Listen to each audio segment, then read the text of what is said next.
In the summer of 1992, the movie begins with a quiet pool. Suddenly, there's some movement in the water, and out pops a toy boat.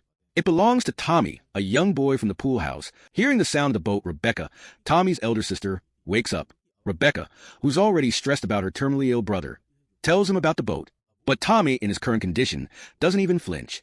"Tommy, my guy, if ignoring your sister was a sport, you'd be winning gold medals." Rebecca heads to the pool, and we catch a glimpse of her babysitter chatting with her mom before leaving. By the pool, Rebecca tries to retrieve the boat, but something mysterious pulls her into the water. She struggles to stay afloat, and, in the midst of her panic, spots her mother nearby. Rebecca calls for her, but her mom vanishes into thin air. "Mom, was that a Houdini act, or just a bad case of not my problem?" As Rebecca continues to drown, eerie shadows surround her, whispering the same cryptic phrase repeatedly. "Timagumi, Timagumi." The boat resurfaces and starts moving on its own. Rebecca, ever the brave or foolish soul, reaches for it. But once again, something pulls her down, and this time, she vanishes completely. "Rebecca, did you not get the memo? Boats and haunted pools do not mix." Fast forward to the present. We meet Ray and his wife, Eve, who are house hunting with their kids, Izzy and Elliot.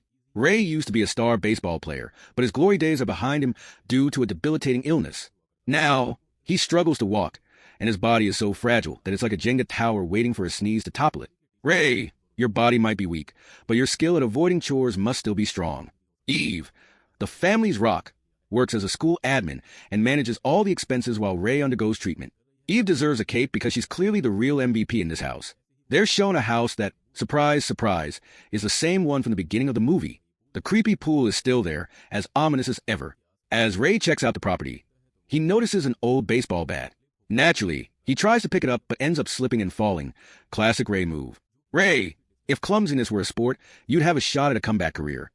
When he hits the ground, he starts having disturbing visions of his baseball days. It's clear that leaving the game left a deep emotional scar. "Ray, buddy, your glory days aren't behind you.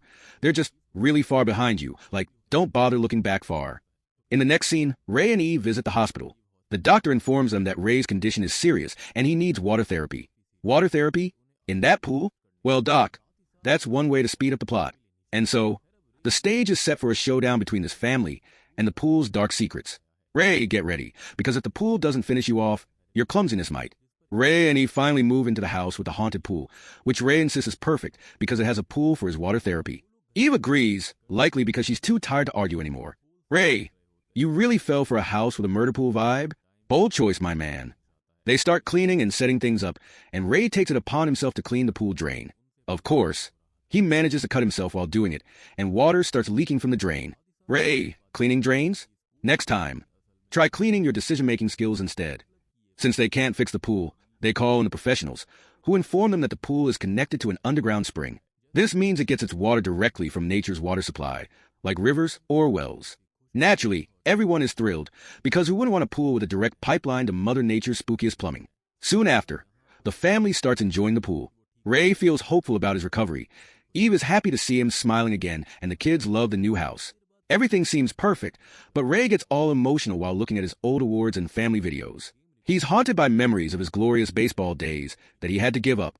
"Ray, stop watching highlight reels of your past life and focus on not drowning in the creepy pool." Eve, feeling a little stressed herself, goes to the pool to relax but senses something strange. She sees what appears to be a ray of light in the water but quickly gets out. "Eve, that's not a sign to chill. That's the universe yelling, 'Get out.'"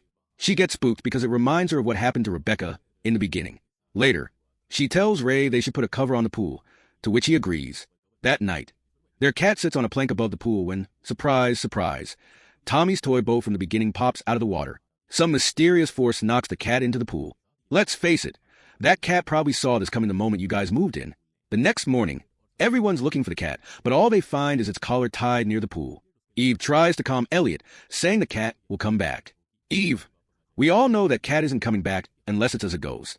Meanwhile, Ray notices something strange. His cut from cleaning the drain has completely healed, leaving no scar. He starts to think the pool might be magical.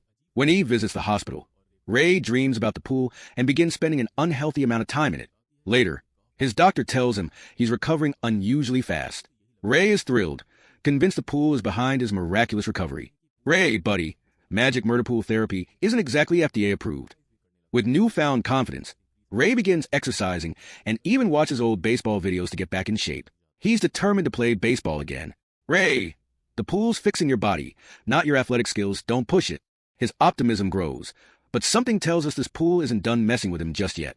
Pro tip: if your recovery plan involves haunted water, maybe rethink it before it's too late. Elliot decides to take a dip in the pool, trying to enjoy himself. While swimming, a bunch of coins suddenly starts appearing.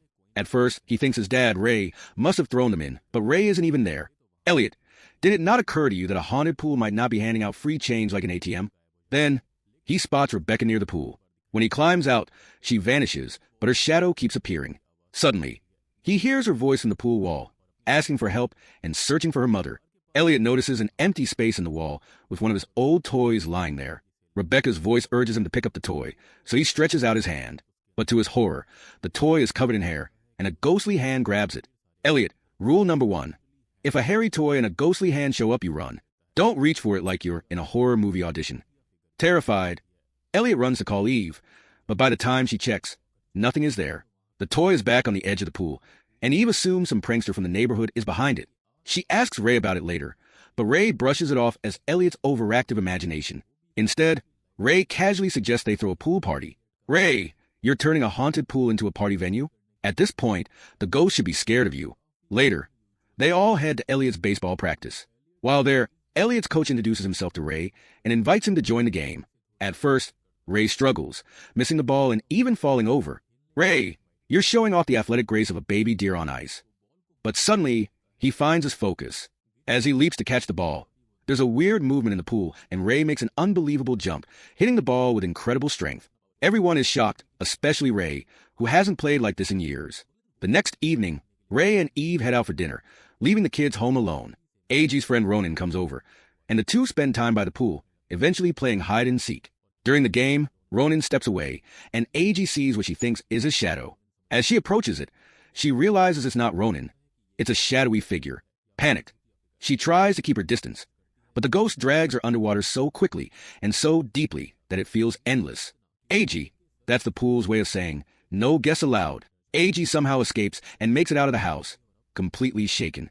Ronan tries to calm her down before heading home. By now, A.G. is terrified. As it turns out, while the pool is connected to a natural spring, no one expected it to have such horrifying depths. The next day, Elliot notices A.G.'s strange behavior and confronts her.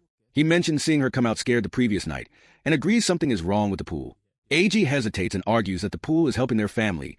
Ray is recovering, and Eve is happy. She fears that if they tell their parents, it will ruin everything.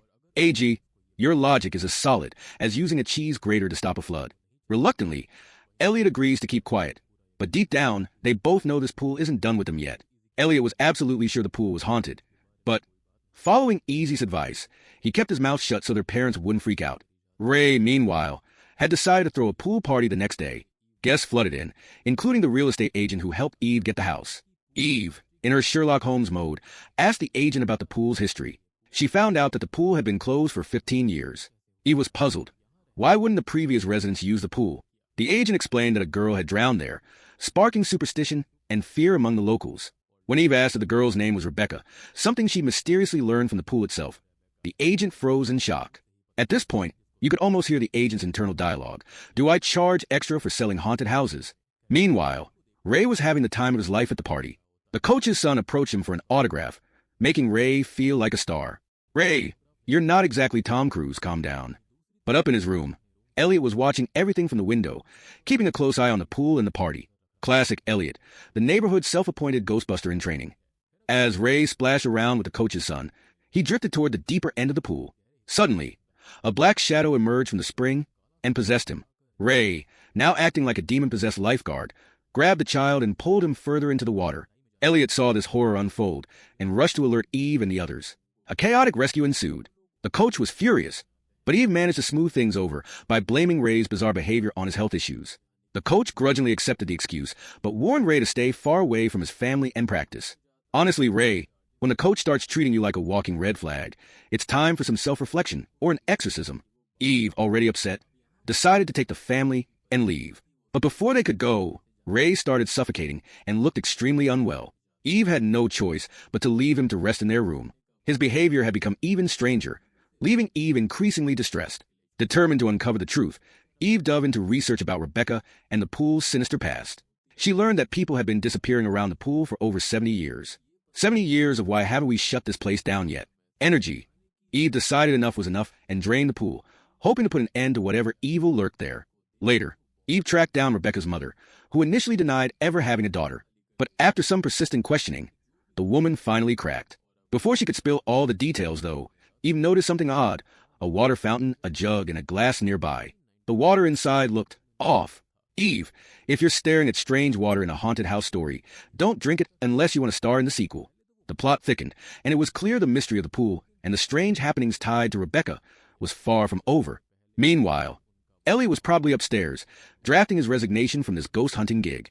I signed up for family fun, not demonic water sports. Before diving into the main story, Rebecca's mother explains the legend of the wishing well. You toss a coin and make a wish, and bam, your wish comes true. Why? Because the water is magic.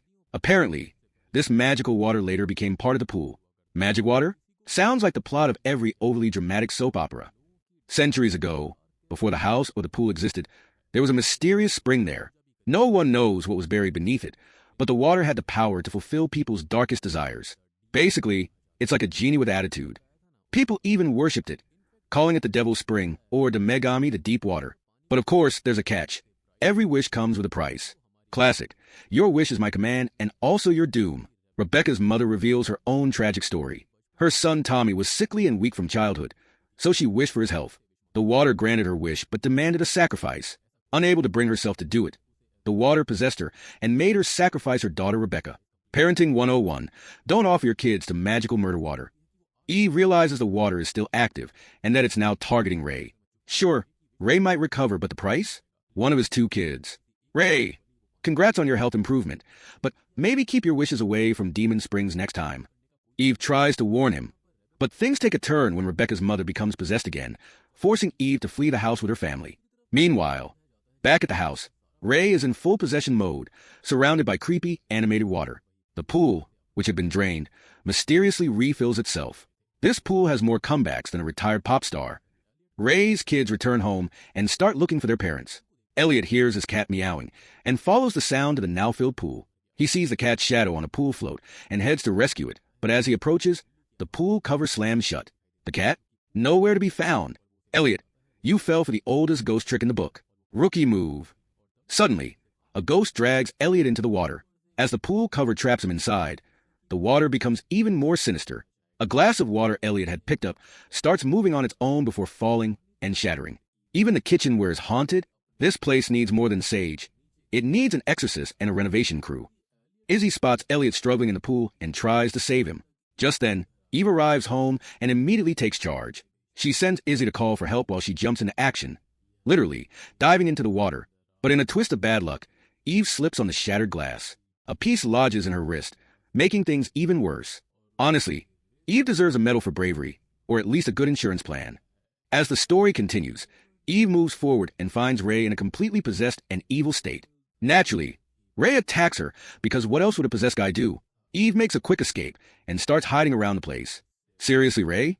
This isn't a WWE match. Calm down, man. Meanwhile, Eve comes up with a clever plan. She ties one of the pool's pipe tubes to the edge and goes underwater to breathe through it.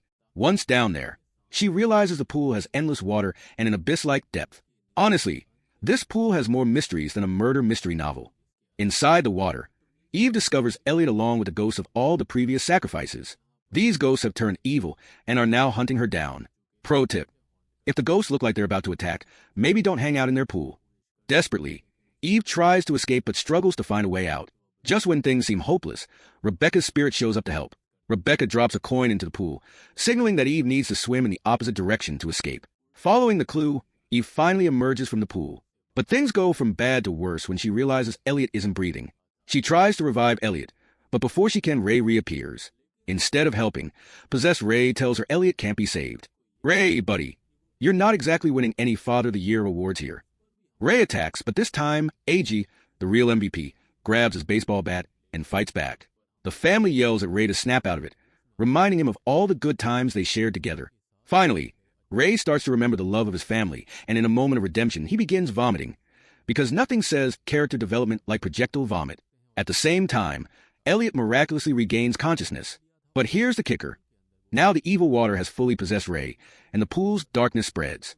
Realizing what must be done, Ray bids an emotional farewell to his family and sacrifices himself by diving into the pool. Let's take a moment to appreciate Ray's selflessness and the fact that he finally stopped being a liability. The evil water claims him, and Elliot is cured. In the final scene, we see Eve, Ag, and Elliot watching an old video of Ray, saying he hoped to get well soon. The family becomes emotional, cherishing his memory. They decide to stay at the house to ensure no outsiders disturb the cursed pool again. To seal the deal literally, they seal the pool forever, hoping it will stop the evil. Because nothing screams problem solved like duct tape and good intentions. But just as they think it's over, the ominous feeling lingers. Evil always finds a way, and the movie ends.